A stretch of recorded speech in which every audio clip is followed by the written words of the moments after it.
Hello everybody, and in today's video we're going to be making something that is so important for our health, and it's something that we should be having really on a daily basis. It can be extremely economical for feeding a family, especially in today's rising costs, and it's something that's gone out of fashion with eating, and as a result I believe that health has taken a massive downhill spiral. And what we're going to be making today is nourishing and healing meat stock. But we're going to be doing it as a casserole so that we end up with a beautiful meal that we can have to eat with soft cooked vegetables and a chicken. And then we get lots of this nourishing, beautiful golden meat stock, which we can use to drink in a mug a couple of times a day or even just once a day. And this is so delicious, so tasty, and it's extremely healing. Let me read to you what Dr. Natasha Campbell McBride has written about making meat stock in the proper way. Dr. Natasha is the creator of the GAPS protocol, an incredibly healing protocol for everybody. And she writes, properly made meat stock aids digestion and has been known for centuries as a healing folk remedy for the digestive tract and the rest of the body. It is full of minerals, vitamins, amino acids, and various other nutrients in a very bioavailable way. That's a way that your body can use it. It's not coming in the form of a pill or a tablet. It's in food, which is the way our bodies should be being fed with all the necessary nutrients. But most importantly, properly made meat stock is rich in collagen, elastin, protoglycans, glycoproteins, hyaluronic acid, and other molecules which form the connective tissue of all animals, including humans. And most of our bodies are made of connective tissue. The structure of our bones and muscles, joints and skin, fascia and fat tissues, cartilage and ligaments, all capsules and supportive structures of our internal organs, all our blood vessels, and the supportive structures of our nervous system, large parts of our heart and lungs, and many other organs and tissues. And our gut. You know, I often talk about gut health. Well, our gut, or our gastrointestinal tract, which is a long tube made largely out of connective tissue, and in order to heal it, and a lot of us have got problems with our gut today. In order to heal this, we need large amounts of all the elements of connective tissue as building materials. And that is the fundamental thing about these recipes that I'm putting out here for you from animal products, from healthy animals. They are the building materials for our bodies. Vegetables can be very cleansing, but we also have to build. We can clean out a house, we can strip it of everything, we can take off the old plaster, we can lift up the floorboards, whatever it is that we're doing to clean. But then we need to build, we need to put structures back in place. And that's where healthy animals and what they provide for us come in. And so in this video, I'm going to show you how we make this wonderful, nourishing casserole, and we get this wonderful amount of meat stock afterwards. So first of all, what do we need to make this beautiful meal and this meat stock? Well, first of all, we need to choose our meat. And here I have a chicken that we have raised and grown out in the sunshine on the grass, fed beautiful organic food free of soya and any nasty oils. And this is just a small chicken. You can choose a larger chicken depending on the size of your family or your household, or how many meals that you want to make. So this chicken is around about 3.5 pounds in weight. Now, I also have some chicken feet here, and these provide a huge amount of gelatin and collagen in the resulting stock, and they will just be popped in with the chicken as they cook slowly and add to the liquid. And I also have the chicken neck, lots of bones in here, lots of connective tissue, and that's what we want. We want all of that connective tissue in the joints of these bones to break down and to go into the resulting liquid that we're calling meat stock. So we want meat on the bone. You can also choose lamb, you can have venison, you can choose goat, you can choose beef, but it needs to be meaty and on a joint. And we're going for chicken today because chicken is tolerated by a huge amount of people. It's very gentle on the gut and on the digestive system, and that's what we're going to be using. We need a couple of onions. We need some carrots.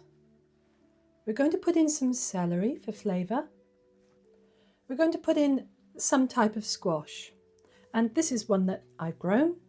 You can also use a butternut squash like this one here, or other squashes, marrows, or even courgettes. One thing I do recommend is that your vegetables are organic. We want to be reducing the amount of chemicals as much as possible, especially that horrendous chemical that is sprayed on so much of our soil and our plants today, which is glyphosate, also known as Roundup. So we really don't want that in our bodies. We also want some good peppercorns.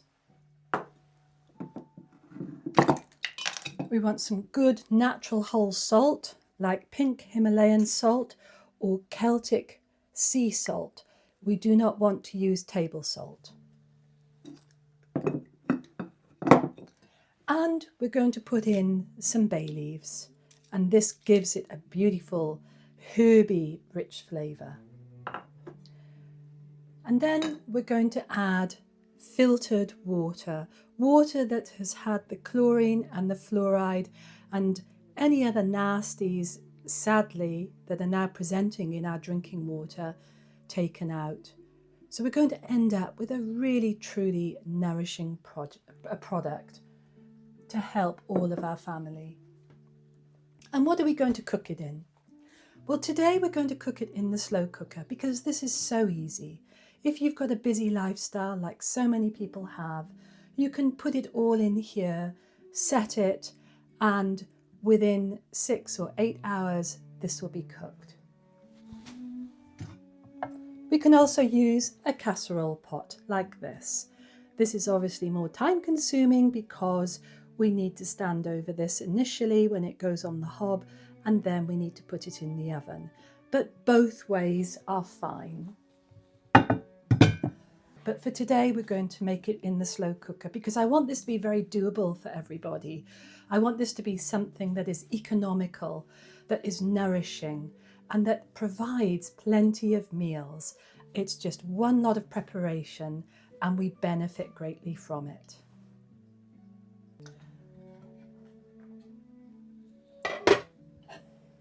So to begin with, we're going to put our meat in the slow cooker. Now, if you don't have chicken feet, if you can't get good chicken feet from your butcher, but do ask, and also there are some online organic butchers that will actually sell you chicken feet. So if you can't get them, don't worry about it, but if you can get them, I strongly recommend that you put a couple into your pot.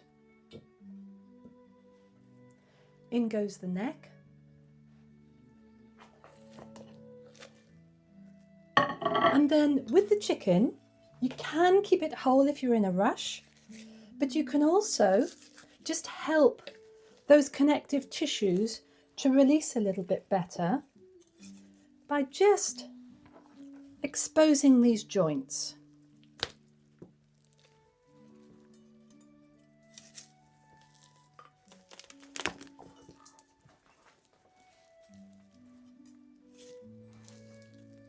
You can also put the chicken in when it's frozen. If you've forgotten to get it out of the freezer to defrost, you can do that.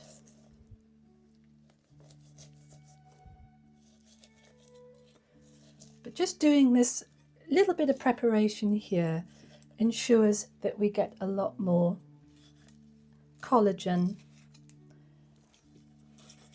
into our meat stock.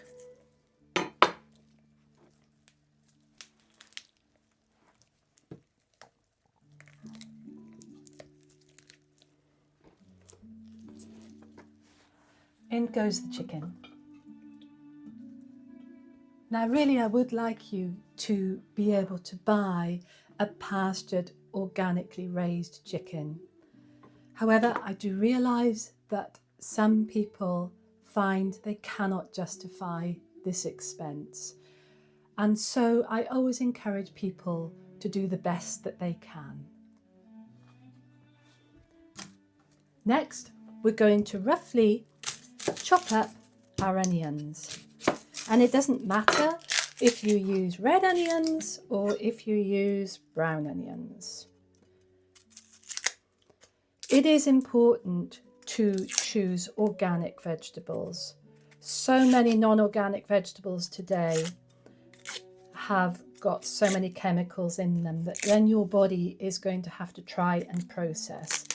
And we're wanting to heal here. We're wanting to have nourishing things going into our bodies. We don't want to be putting in things that are going to make it harder for our bodies.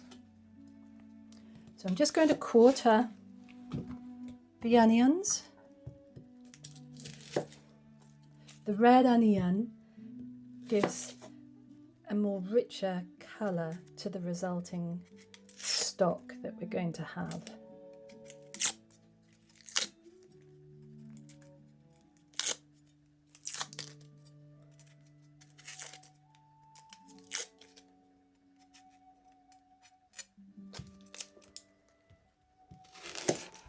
And they can be quite strong as well.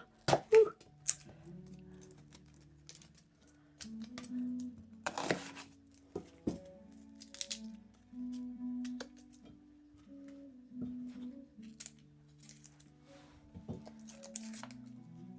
This really is so simple to do though. And what a beautiful meal that you've got to serve up to family and friends.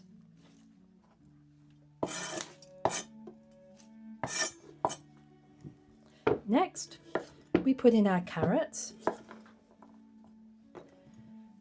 My dog is down here because she knows I'm chopping up carrots and she loves to eat the carrot tops. So I'll save some of those for her later. So we cut the carrots quite large, nice big chunks. Pop those in. We want these vegetables to be really nice and soft because that is way easier for the body to digest them.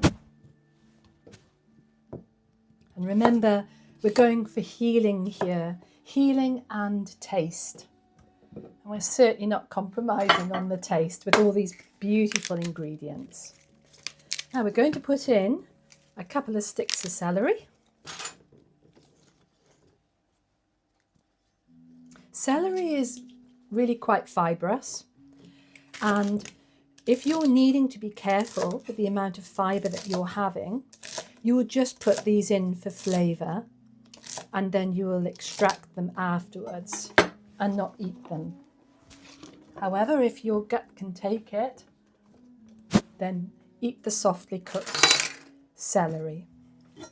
Next, we put in our squash, and we'll probably do half of this. This is actually a form of butternut squash that I grew with a very different skin colour, which is quite nice. I do love growing squashes. They're so easy to grow. And they're so pretty as well. I love the big yellow flowers, and they can be trained over an arch, up the side of the house.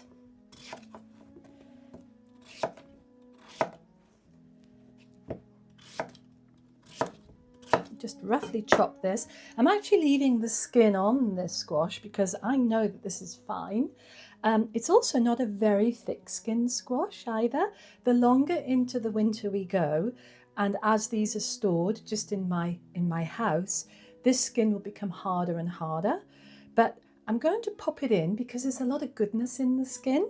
However, again, like with the celery, if this is really too tough for your bodies to digest, it's simple enough to just cut the skin off when you've got that casserole on your plate or in your bowl.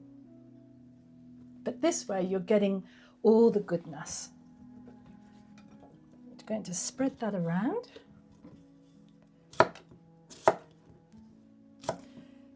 And it's so nice having a lovely sharp knife to cut with.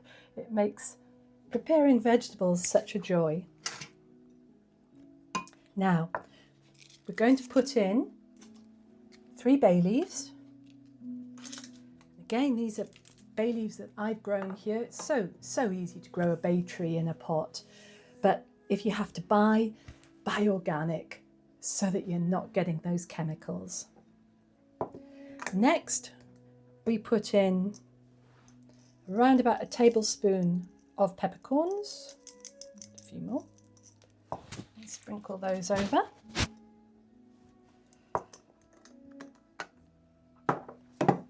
And next, we're going to put in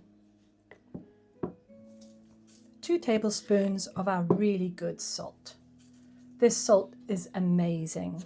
It contains over 70 different types of minerals that your body needs for building and for healing. Now, this little object that I had sitting on my board, some of you might have spotted it. This is actually a type of a radish, and I've used this already, half of it, in another casserole I made with lamb. And I'm going to pop this in because I've got it sitting in my fridge and I'd rather have it used up sooner rather than later. And again, I'm going to keep the peel on it, and it's just going to cook nice and slowly with these other vegetables. It's actually very much like potato when it's cooked. And we're making this casserole without potato. We actually don't want potato at all in our healing that we're doing. It can be very, very tough on the body, which may be a bit of a hard thing for a lot of people because people love their chips. But when we're talking about healing and nourishing the body, there are certain things we really do need to leave out. Now we're going to pour over our filtered water.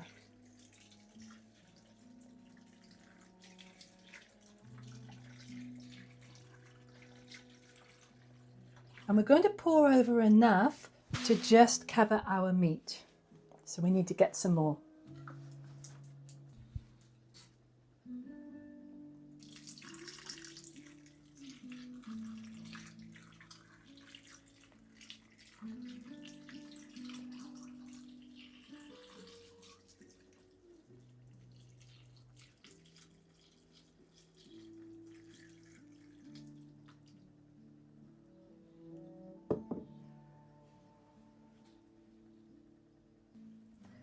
And that's all done. We'll put the lid on, and I'm going to turn it to auto on my slow cooker. And we're going to leave that for about 6 hours. So I realised that people have different slow cookers and the cooking can be different amongst the different brands. So mine will take around about 6 hours, but what you're looking for is that meat to be just falling off the carcass. The vegetables should be lovely and soft, but it's important that the meat is really soft. You're not having to really pull that meat away. It's coming away beautifully. We don't want it to overcook either. We want to keep it to this very gentle, healing level of meat stock. And I'm going to add another little thing here. We're not making broth here. There's a big difference between stock and broth. Broth is where we get bones with a little bit of, maybe they've got a little bit of meat on, but we're cooking the bones for a very long time, sometimes 12, 24 hours, and they are incredibly, incredibly rich in minerals. When we have a compromised gut, when we're needing healing, when we're needing to build ourselves, we need gentler things. And so we go for meat stock. And meat stock doesn't or shouldn't induce any histamine kind of reaction that bone broth can actually provoke in the body with somebody that's got a compromised gut. So meat stock is extremely soothing and healing for our gut. So whatever you're going to cook in, but do come and check on your slow cooker after a certain number of hours to see, is that meat actually falling away nicely from the bone? So we'll come back to this and we will have a look at it and see how it's done. And also I want to show you, well, what do we do with this when it's cooked? A number of people have said to me, well, Hannah, what do I do with the meat? What do I do with the bones? What do I do with the vegetables? Okay, I've got my meat stock, but what do I do with the rest of it? So we'll just go through that as well, and I'll take you through the whole process. And these vegetable scraps, do these just go in the compost? Do we throw them away? Well, we certainly don't throw them away. We can put them in the compost and then they will go back into the ground, which is wonderful. But there's something else that I want to show you that is quite wonderful that we can do with these. And I'm going to produce another video all about how do we use these vegetable scraps to make something very nourishing. So look out for that. But in the meantime, these are going to go in a bag and they're going to go in the freezer.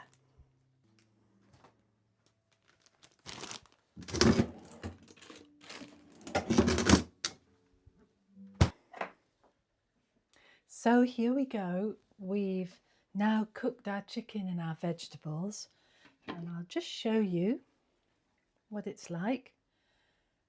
So these carrots are beautiful and soft. You can see the fork goes easily through the squash. And then in there is the chicken, which we're going to lift out in a minute. And that meat is just beautiful and soft and falling off the bone.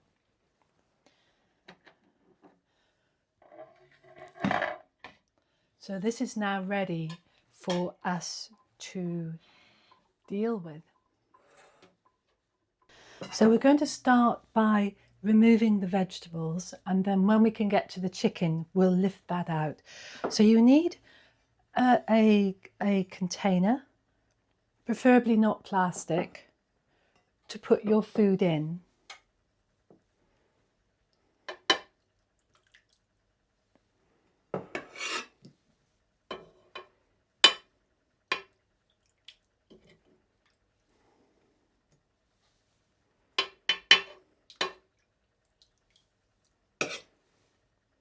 This smells beautiful.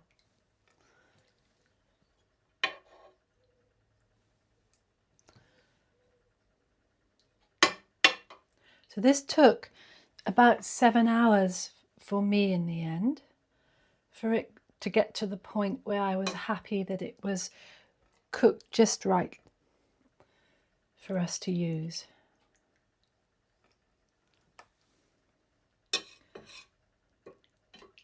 So there's the neck. We still want that, so we'll keep that to the side. And this is where it's helpful to have a couple of spoons to lift the chicken out, and it could well fall apart.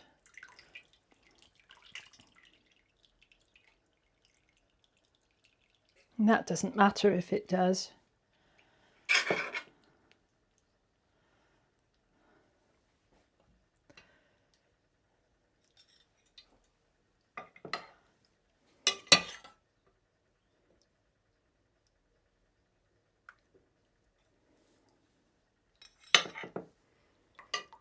When the meat is cooked in this way, it's so easy for your gut to digest it.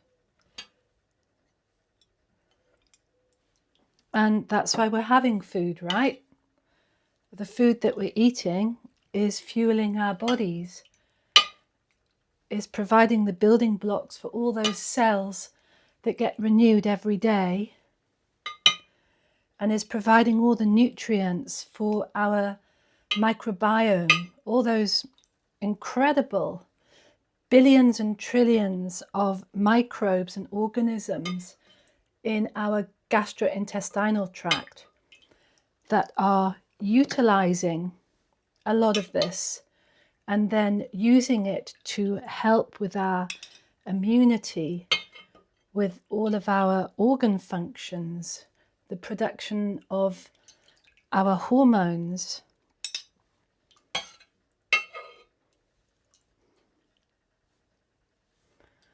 And you can see we've got a lovely amount of food here.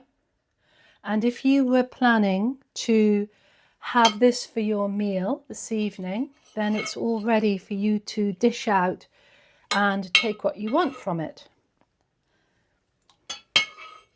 However, this can now be put to one side, allowed to cool, and put in the fridge.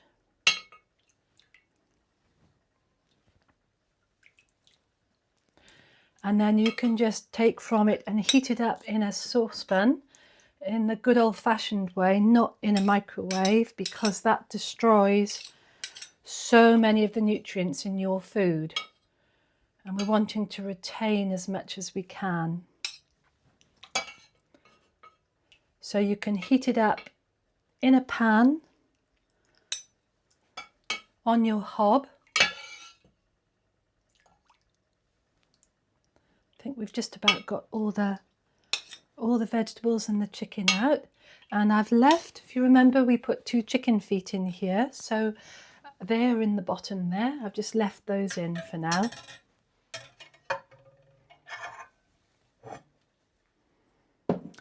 Right, that is our chicken and our vegetables, and now what we've got left in here is our stock, and we need a sieve.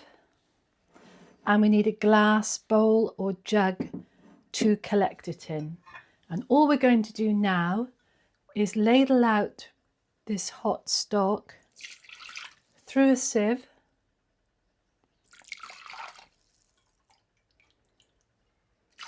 and into the jug.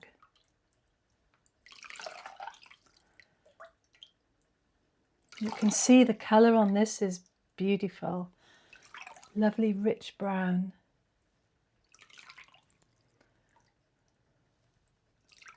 And if we were to have this as a meal tonight, we would just take a portion of chicken and a portion of vegetables per person, and we would ladle over some of this stock over the top. You don't need to thicken it with corn flour or flour. Those things are going to aggravate your system if you're in a position of needing healing. So we don't use any thickeners at all. Even keep off arrowroot at this stage if you really are in a lot of gut dysbiosis, if you're getting a lot of bloating, if you have autoimmune issues, if you have arthritis, you don't need thickeners. This is just beautiful liquid goodness in itself. And this is what I serve to my family and our visitors, and they all love it. Just provide a soup spoon for your visitors so that none of that beautiful stock is going to waste when they've eaten their meal and they've got it sitting on their plate. That would be terrible. Just pop that back in there for now. So I will deal with the rest of that just like I've done with this a bit later. Now to store the stock, you can either keep it in your jug once it's cooled down, and you can cover it and put it in your fridge and just take from it when you need it. But the way that I like to store it is I just have some, these are quite thick glass preserving jars with a 2-piece lid. It can even be a jam jar, a large jam jar. It doesn't have to be anything fancy. But I have these here because I do a lot of preserving, and these are great for storing my stock in. So we just take a funnel, pop that on the top of the jar, and wait for this to cool down. This is at an okay temperature now to pour this into the jar. You don't want any cracking of your jars. Just make sure your jars are really nice and clean and rinsed out. You don't want any residue of dishwasher detergent on there or washing up liquid on there. So give them a good rinse under a hot running tap.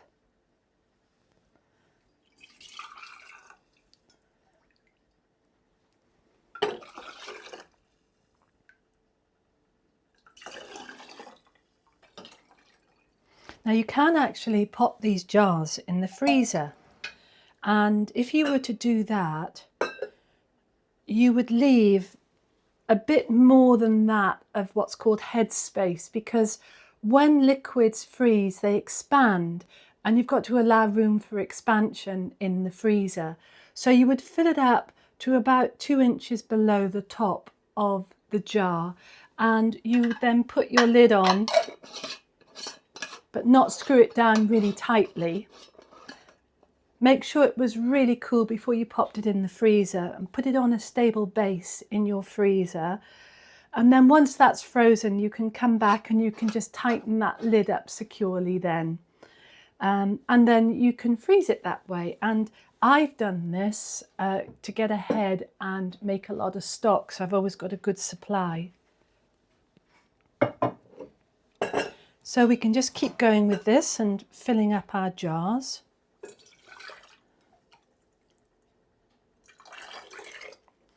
And then we'll talk about how you use this stock.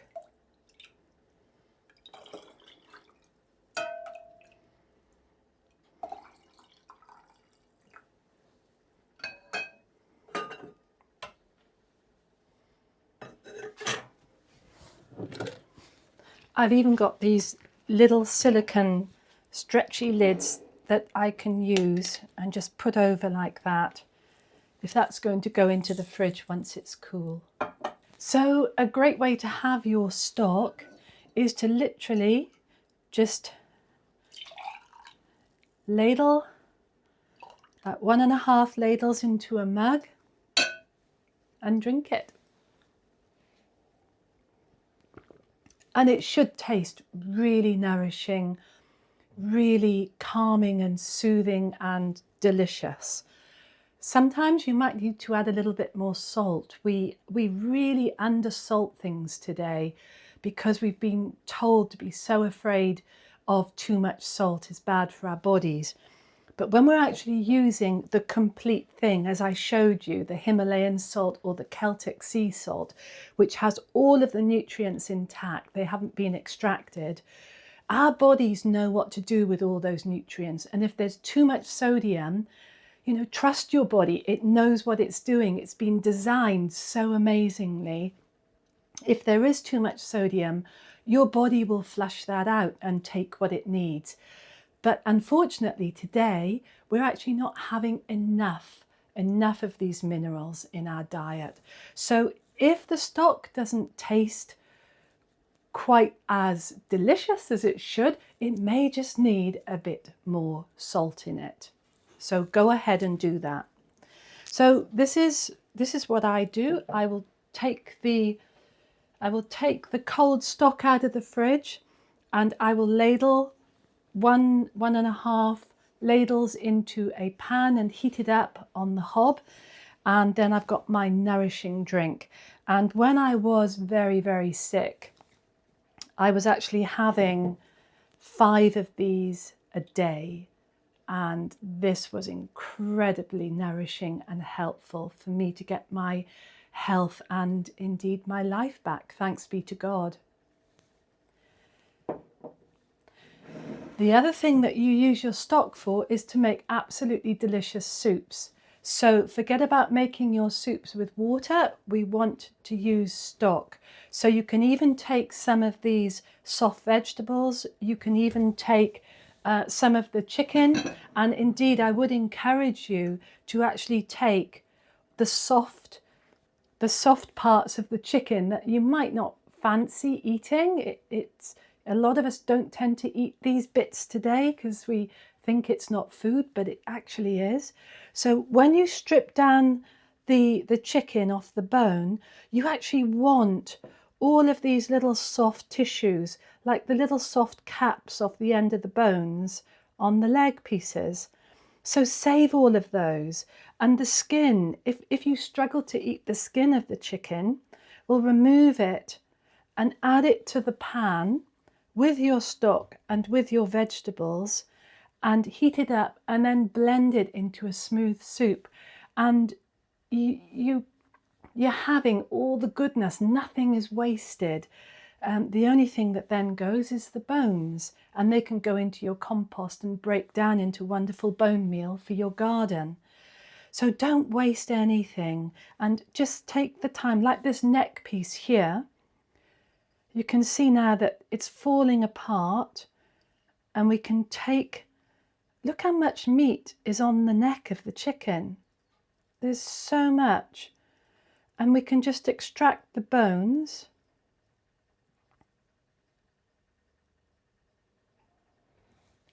And you can even see there's bone marrow in there, and we can pull that out and keep that to one side because we want all of that. I mean, even in the top restaurants today, you can actually pay quite a lot of money, so I've been told, for a big bone with the bone marrow in it. And when it's cooked like this, it's delicious and it's so good for you. So this is what you do with this. And look at this. This is a chicken, and you're using everything on it apart from the bones. I mean, how economical is that for a family? And if it's a couple or if you're a single person, look how many meals that you've got in your busy working week or whatever you're doing. It's done, and you've got all this lovely stock. So I'm going to be ending up making 3 jars of stock here, and this will keep myself and Stephen going for some time. So that's it. I really encourage you to do this. It's so beneficial for the body and so healing. And as I said, when I was so sick, this is what I relied on to really get me to a good point of wellness. It contains so many minerals and vitamins and collagen and gelatin and essential fatty acids and amino acids, all these building blocks that your body needs, and I believe all of our bodies are crying out for. So I hope you enjoyed the video, and I wish you every success with doing this and with getting your health back. See you on the next video. Bye for now.